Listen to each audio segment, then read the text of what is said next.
ও ভাই, ছাগল রে কি খাওয়ান? কোনটারে, সাদাটারে না কালাটারে? কালাটা রে। ঘাস খাওয়াই। আর সাদাটা রে? সাদাটারে ঘাসই খাওয়াই পারে। দুইটা রে কোন জায়গায় বেঁধে রাখছেন করে? সাদাটা না কালাটা পারে।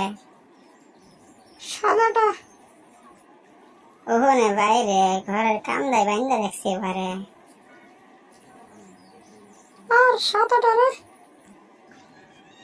কালাটার সঙ্গে বাইন্দা রাখি পারে। আর গোসল বা গা ধোয়ান কেমনে পারে? তুমি একটা গান কবে পারি মারে, একটা গান কোন দিনই শুনি। বন্ধু তুমি কই কই রে, ইমান বুঝে যায় রে, এখন না পেলে বন্ধু দুনিয়া অন্ধর হয়। তোর ছাড়া কেমন বন্ধু কি যে করি, হাই হাই রে, প্রাণ বন্ধু যায় রে। আর একটা গান কোন দিনই পারে, আর একটা গান বলে শুনি।